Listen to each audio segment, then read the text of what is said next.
তথাপি ওলাই আহিছোঁ যিহেতু আমাক ন্যায় লাগে, ন্যায় বিচাৰে এইখন কৰি আছে। আমাক পুলিচে খেদাৰ পিছত এইখন পেলাই পিনে চব দৌৰিছে, তথাপিও এইখন এতিয়াও উঠাই ৰাখিছোঁ কাৰণ আমাক এতিয়াও ন্যায় লাগিব। আমি পুলিচে খেদিলে বুলি আমি আমাৰ প্ৰতিবাদ স্তব্ধ নকৰোঁ। আমি আমাৰ প্ৰতিবাদ সদায় কৰি যাম। শান্তিপূৰ্ণভাৱে গণতান্ত্ৰিকভাৱে প্ৰতিবাদ কৰি আছিল আপুনি?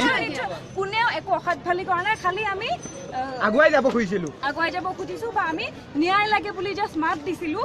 সেইখিনি সময়তে আমাক লাঠি চাৰ্জ কৰা হ'ল। সকলো ল'ৰা ছোৱালী, সকলো সৰু ল'ৰা ছোৱালী ওলাই আহিছে, শান্তিপূৰ্ণভাৱে আছে, খালি অকণমান হৈ হাল্লা হৈছে কিয়নো উই ৱান্ট জাষ্টিচ। আমি জাষ্ট চিঞৰিছিলোঁ। আমি ইয়াতে 4টা বজাৰ পৰা আছো।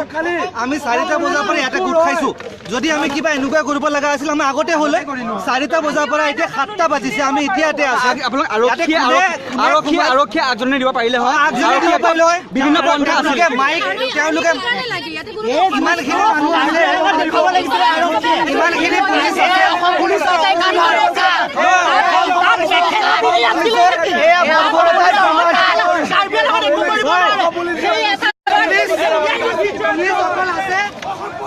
পুলিচসকল আছে, কোনে মদ খাইছে নাখাইছে পাইপ ঘূৰাবলৈ আৰু বেলেগ কামত গৈছিলে। আমি এটা শান্তিপূৰ্ণ প্ৰটেষ্ট কৰিছিলোঁ আৰু এতিয়া আমি এই প্ৰমাণ পালোঁ। আমি ইয়াতে ছোৱালী ল'ৰা চবে দৌৰি তৎ পোৱা নাই। আপোনালোকে এইটো সোপাঢিলা নকৰিব, টাইম বাউণ্ডৰ ভিতৰত কৰক, কাৰণ এইটোৱে হত্যাকাণ্ড অসমত গোটেই বিশ্বত নোহোৱা ঘটনা। ইণ্টাৰনেটত ইজি যে মানুহ মৰা দেখিছোঁ, কিন্তু ফুটবল খেলা দি 7 ঘণ্টা 8 ঘণ্টা দুটা নিজে যুৱকক মৰা দেখা নাই। এনেকুৱা হত্যাকাণ্ড এইটো স্পট এনকুৱাৰী হৈ যি দোষী সাব্যস্ত তেওঁলোকৰ ইতিমধ্যে বহু প্ৰতিবাদী কণ্ঠক ৰোধ কৰিব পৰা হৈছিলে আৰু